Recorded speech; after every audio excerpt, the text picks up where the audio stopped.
This standard aspect ratio, that's the width to the height of this view, that is, I believe, 16 to 9, and it's just the default that you get from Revit. There's no great shakes about it. So your first exercise is to create an extra wide view.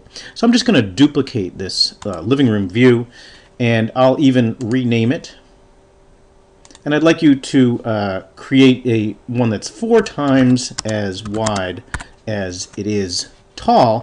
And the way you do this, you can stretch it out using the grips, but the easiest way is to actually just click the size crop button. So select the crop region, click the size crop button, and you can change it there. I'm going to just use numbers that are easy to manipulate. Now the view is part of the project is to try and compose this extra wide aspect ratio into a view that's nice to look at, and I'm going to use my steering wheel here, which is always visible, and I think I'm going to zoom in just a little bit on this one because I'm seeing really too much window and wall, and maybe I'll pull it up a little bit so we get a little higher eye height. And there we go. We have a nice perspective view. I can create another simple one here, which is kind of related, except that it is extra tall. I'm just going to rename this 1 to 4. And the 1 to 4, as you might imagine, is extra tall. And again, I'm just going to use the crop region to change the height. Now, what am I going to do with this particular view to make it an interesting perspective? Well, I think I'm zoomed out too far, so maybe I'll zoom in a little bit. I think I'm going to pan over a little bit so that I can see a little bit more of the wall too. I think that might be a nice view, and I kind of like the way it emphasizes the linear nature of the furniture layout and that it's such a long and lean view. And I think I will leave it so that the things in the foreground are fairly distorted. Okay, so this is just, again, manipulating the standard views in Revit. Another standard view that you often see is the axonometric view. What I'd like to do is create a cutaway axonometric. And again, I'm just going to duplicate this view. It's always a good idea to duplicate these because that allows you to not mess up the original in case you need to get to it. Anyway, the cutaway axonometric view, basically I just want to cut away, I think I'll cut away the roof and 2 of the walls so that I can see into the project. Now, this project happens to have a lot of site modeling to it, so I want to get rid of some of that too. Now, if you're having a little bit of trouble sort of seeing where you are in space and what you're cropping away, you can use these standard views on the view cube. I'm just going to click on the left view, and this will allow me to pretty easily crop away part of the model and set the vertical crop as well. And maybe I'll get rid of some of this ground because I don't need that. And you can go back and reorient the model. Oh, I think I messed up and need to crop away a little bit more of the front here. And let's see, I'll crop away this part here. Okay. Again, if you're not sure how much you've got, you can go to one of these side views and drag the section box up or down to get yourself the maximum amount of room that you can get. So this is a nice cutaway view, and I'm even going to go and hide this section box, and that can be a very interesting type of view for your project. This is particularly good for space planning projects or multi-story projects where you want to show simultaneously multiple levels. These light fixtures are a little weird, so I'm going to hide those in this view. But you don't have to. You can leave things in like that if you find that there's a lot of interaction between the lighting placement and other things. Now, another type of view that I'd like to create is I'd like to show off the entry sequence here that goes down these stairs and into this room. What I can do is create what's called a serial perspective. Now, that's not a perspective that has Captain Crunch in it. That is a perspective where it's a sequence of perspective views taken from different spots in the plan. What I think I'll do is I'll start at the top of the stairs and I'll work my way down the plan and maybe look up here at this nice fireplace. So what you need to do first is create a perspective view. Another type of view that's a fun one to create is a vignette. Let me rename this. Vignette. And that is really a highly cropped view of your project. And what you're looking for is kind of a detail that is going to really show off your kind of aesthetic sense in the project. And now I'm going to crop the view so that it really just talks about this kind of moment in time in my project. You see how I'm cropping it down? I could probably even crop it more so that it's as if I'm looking out the window. In fact, I should probably put like a glass of wine or something on the edge of that couch. So to me, the vignette kind of just captures the spirit of the project. All right, one or two more views. One is a bird's eye view. And again, I'm going to start with the living room and duplicate it. And let me just rename it bird's eye. In this view, it's a little tricky because we need to get rid of the ceiling and we also need to move the camera. To get rid of the ceiling, we need to turn on the section box. That's in the view properties over here. The only trick is it's really hard to manipulate the section box in this view. Here it is, and it's just very difficult to fiddle around with. We can use the standard axonometric. If I have both views tiled, I just click the tile option under the view ribbon. Now, if I display the bird's eye section box, I'll just right-click on bird's eye and section box, but I'm in the axonometric view.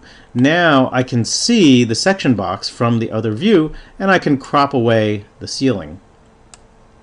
If you're not sure what you're getting, again, use the standard views to help you to crop away just the right amount. And you see how my ceiling now disappears. And of course, I could be much more precise in this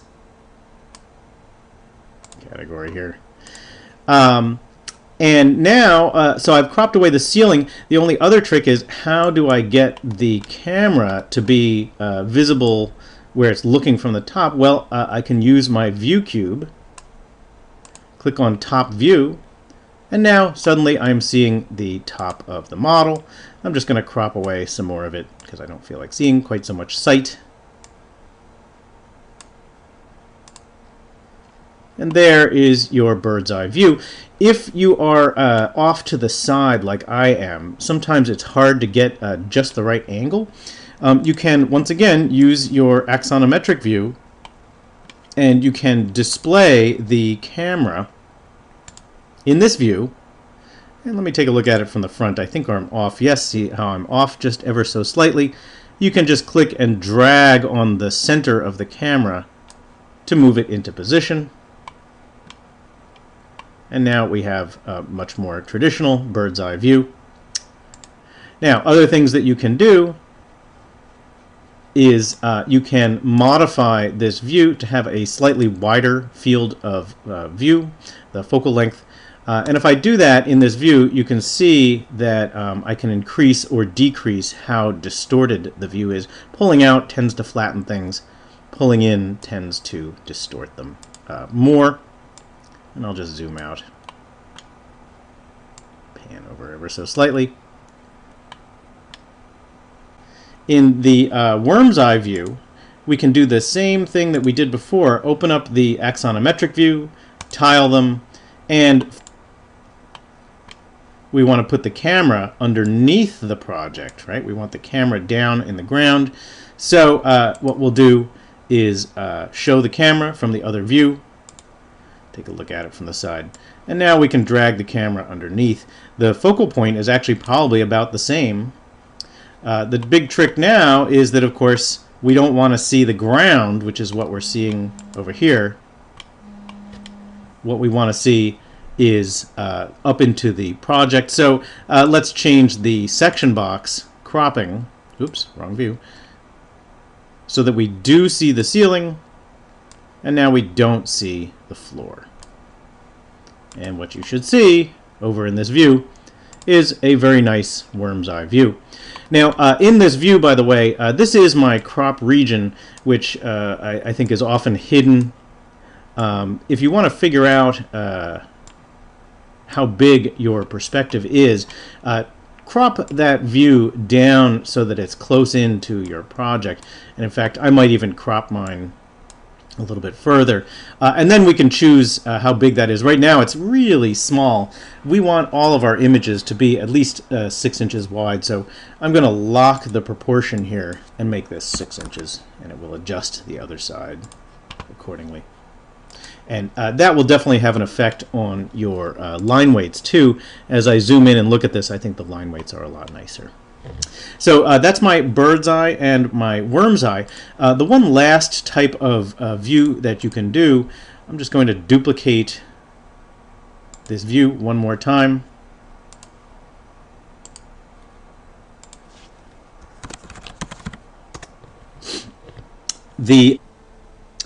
Here's my standard view in black and white, but what I'm going to do is I'm going to change some of these graphic display options, and instead of allowing it to be just solid, I'm going to apply a certain degree of transparency. What you can do is you can kind of see through things, and this is a very interesting kind of view. It kind of gives you a little bit of the context of your project. You can also turn on what are called sketchy lines, and this is kind of a throwback to SketchUp, and that makes the lines look a little bit wiggly. And adding extension lines gives it a kind of hand-drawn look. And again, these can be very interesting views. You'd have to modify yours to decide how much transparency you like, but even just a little bit can be kind of a neat effect. So these are the standard views that I'd like you to have for next week. And again, I'd just like you to try to figure out how to set up each of these, and I'll leave time in class to help you all individually. Okay, gang, a few more view types that I'd like to talk about for our composition project. One is called a section perspective. And I'm going to start with my standard interior perspective here of this space.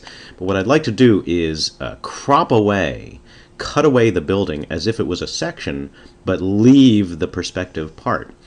And the way you do that is you turn on the section box here in this view. But like we've done in the bird's eye view, I want to cut away the building by displaying the section box from my section perspective in the axonometric view. So I'll just right-click on section perspective, choose show section box. But now here I am in axonometric view. I can drag the section box forward or backward, and if we drag it enough, you'll start to see the section of the building displayed.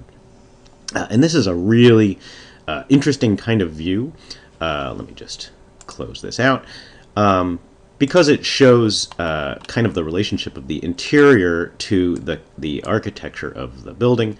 And you can modify your crop region here to show more or less of what you like. And of course, the way that the Poche renders is the similar problem we see in all of our other views. So I've shown it blue here because it shows up very nicely in a video. So anyway, that's a section perspective. Another type of view that I'd like you to do is what's called a displacement set. And again, I've copied a view of the standard axonometric view of our project. And what you can do is, it's kind of fun actually. I don't know why it's fun. I don't know who finds these things fun, but I do, which is basically you can select elements and kind of move them out of the way. And these changes only take place in this view. They're view specific. So select the objects you want to move out of the way and click Displace Elements. It's a button up here. If you're running Revit 2014 or earlier, that won't show up. Anyway, there's a little gizmo that shows up. This little icon here is what's called a gizmo. If you click on the gizmo, that allows you to move entire elements up out of the way. So I could easily take, for example, the walls and slide them out of the way. Take this wall and slide it out of the way. And, oh, I left the ceiling in there. Let me edit this group here. I'll choose Edit, and I can add in things that I forgot, and you can see that they snap right up. Here, I'll even put the lighting up there too while I'm at it. And this poor guy needs to be back up on the roof.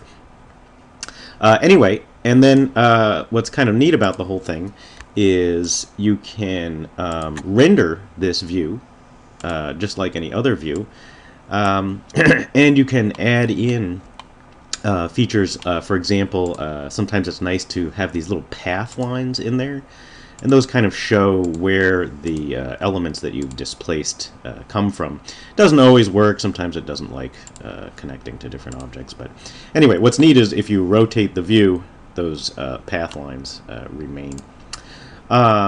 Anyway, and of course, in these views, you want to make sure you check your crop region to make sure you've got enough space. In this case, I've displayed it, and let me check here, 35 inches. That's not too bad for this size of an image. Axonometric views are scaled views, so if you find that your view, the render size is very, very small, it's probably because of the scale, so check the scale. Anyway, so let's go back to the lecture here. Here's a rendered view, and I have put this lecture, this PowerPoint, on Canvas in addition to the discussion. So when you go to render this, all of these images, they don't want to have color. Color, I find, is distracting when you talk about composition. So for each one, as you test render it, you'll want to adjust the exposure so that there is basically zero saturation. Saturation is kind of what the color is all about. And don't forget, when you re-render, you'll always want to use the maximum size that you can get, so image maximum size. And I generally use this alpha transparency background for compositions like this, because then I don't have to crop around objects, or I don't have this annoying white or gray space behind.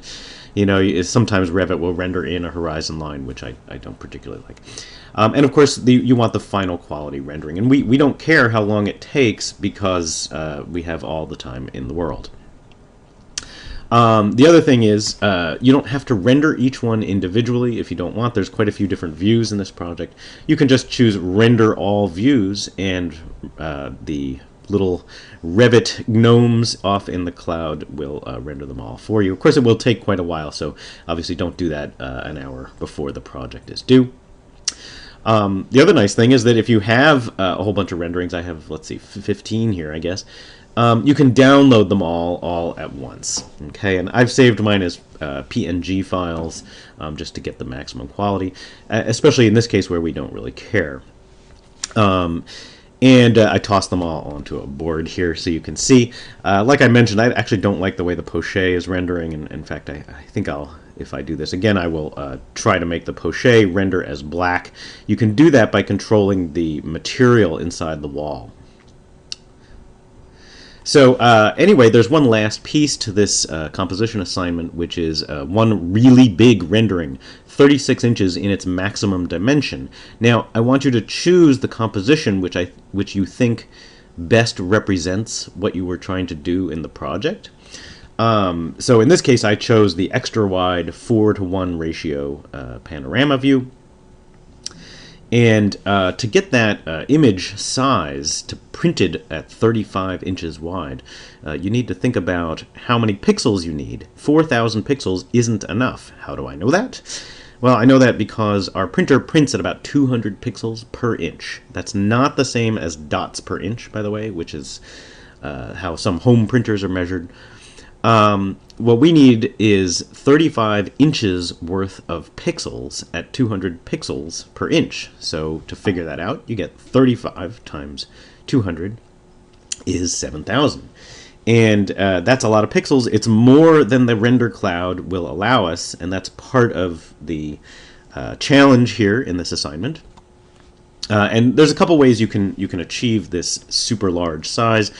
One is you can actually just change the crop region size to some extra large size. And then you have to render it either on your computer or on a desktop. Now, of course, at the highest settings, that could take a long time. Now, if it's on the desktop, well, we don't care if it takes a day or two. But if it's on your laptop, that would chew up your hard drive time by a lot. And working on the desktop has all sorts of problems in terms of custom materials.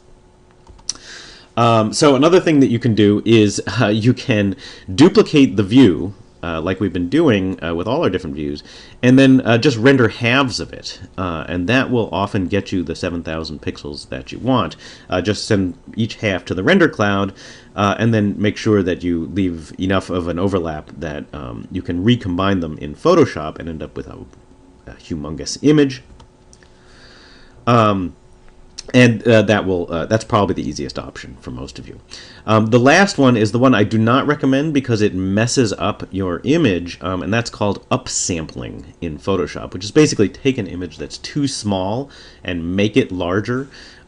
This ruins some of the good work that you do creating custom materials and making interesting materials and lighting by softening everything. It basically makes Photoshop guess what the pixels would be that are missing when you double the size. But if you are absolutely stuck, resampling can also work. If you do that, be sure to use bicubic. So and you just go to File, Image Size, and then change the image size. Anyway, when you are making such a large image, you want to make sure you refine the materials that are in your project. All materials in this humongous view are going to need to be really well done. As just a review or a reminder, every material isn't just a color or a picture. It also has texture too. So using things like bump maps are going to really help. Just review the video that I posted on Canvas that talks about materials. So anyway, and especially materials that are up close in view, those are ones that you're going to want to modify. What about lighting? Well, lighting is obviously really important, and the number one mistake that I see is people using the color temperature that is very unpleasant and yellow to look at. All your light sources need to use this cooler color temperature.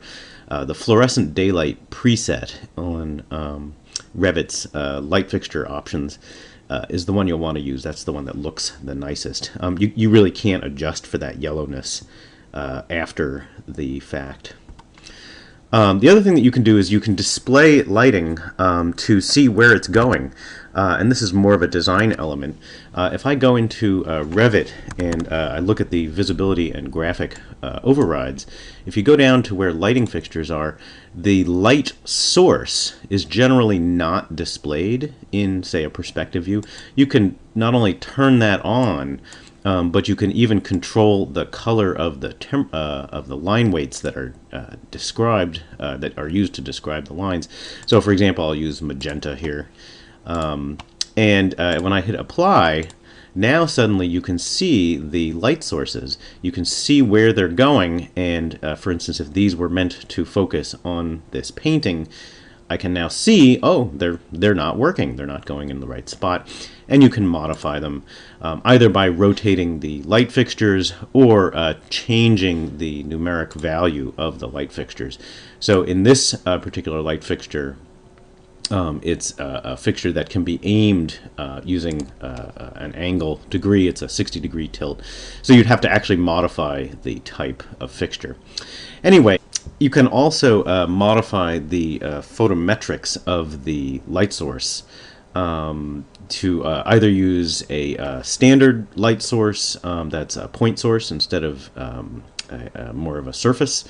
Or you can use an IES file. IES files are complex geometric descriptions of light distribution. You can also modify the lighting component geometry as needed.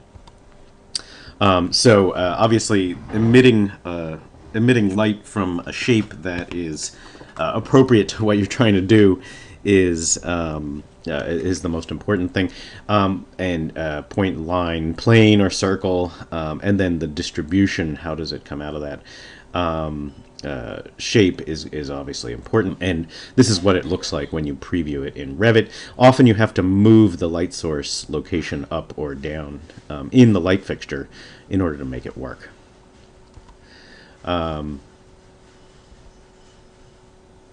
One last thing that I often see is that the cone for the recessed light doesn't work very well. It doesn't glow. The only sort of surefire way to make that work is to actually use a slightly glowing material for the material of the cone on the recessed can. Often the light comes out, but it just doesn't look like it. And finally, what I'd like to talk about is color managed workflow. And this must be done in the Digital Print Lab on a Mac. And save your large format rendering as a PDF file. And to do that, use Adobe PDF. That's the one that's going to get you the high quality print. Obviously, change the page size to be whatever matches your file. And to soft proof it, you'll have to view it on Photoshop on the Mac. And we'll go over this in class with Michael Miller. But what it will allow you to do is view how your image will be color shifted when you go and print it on different printers. All right, so finally, once you've done your test strip, your 6-inch print, and I would strongly recommend picking a part of your project where the colors are going to be questionable, particularly yellows, browns, oranges, things like that tend not always print real well. So like up here, I think those colors are probably not going to look so nice. Anyway, well, what do you do once you see what's wrong with your print? Well, there are certain adjustments that you can make here on the internet. And by the way, I'm on the Mac side of my computer. That's where I use my Adobe software, so that's why this looks like all Mac-y. Anyway, you can adjust some of these things and see how you like them. Changing exposure, white point, all that kind of stuff. Yeah, and sometimes that does pretty well. Let's see. Let's crank up the shadows a little bit. That might make it a little too dark. I don't know. Anyway, so once you've got it the way you want, and you can't always get as close as you'd like when you see a problem in the print, but sometimes you can. Anyway, normally when you go to download, you can download as JPEG, PNG, TIFF. When I click this transparent background button, JPEG does not support transparency. And I'll show you what the difference looks like here. When I know I'm going to do a little post-processing, so I'm not quite as worried about the file size, I'll download this as a TIFF file. However, PNG is also just fine, and that's a smaller file size. So for most of you, actually, it's probably better to use that. You just click download that. Just make sure you check that transparent background. And now what you'll see, this is the TIFF version of my project. Just to show you the difference, this was the PNG that I exported. And the advantage of that, you see how we have the checkerboard behind the window. That's anywhere where Revit was automatically putting in a sky. When you check that transparency button, it will put in basically nothing, hollowness. And that's handy if you have an image that you want in the background. So for example, here's my image. I can easily kind of reposition this image or rescale it or do other things to make the image look a little better through the window. You see how I don't have to trim anything or crop anything. And so a simple thing you can do, you can just adjust the saturation of the image. And this is kind of a nice sunset, but maybe it'll be a little less distracting. I want my design to be the highlight, not the image out of the background, through the windows, unless that's absolutely critical to your design. Most of the times, though, that view is just kind of ancillary. So anyway, the other thing you can do, you can always try like blurring it. Let's see, I'll try a Gaussian blur. Sometimes those look pretty good. Let's see here. Oh, you have to be on the right layer when you do that. You want to be on the layer with the actual image on it, not on the adjustment layer. So anyway, let's go back to my Gaussian blur here. And Of course, you want to be in a part of the image where you're going to see what it's going to look like, and that kind of softens it ever so slightly. And I can tweak this a little bit, but I think that actually looks okay. So anyway, that's some basic things that you can do to touch up your background image. Now, the other thing is, what about the color and of this image? Well, there are a couple of adjustment layers that you can use. Obviously, the hue saturation is good if you want to really just make it look black and white. Like if the colors are just not working for you or not part of what you want to see. A black and white image can be very nice, and obviously all the other images in this project were black and white. So I don't actually like that. So I'm just going to drag it to the dumpster there, recycling bin. And there are so many other ones that you can use. Levels and curves are a good one that you can fiddle around with. There's no single recipe, but as you drag these curves, what it does is it tends to emphasize different elements, kind of adding a little brightness, filling in some of the shadows. You can also drag these points to kind of lower the gamut of what's shown, and so those are kind of handy.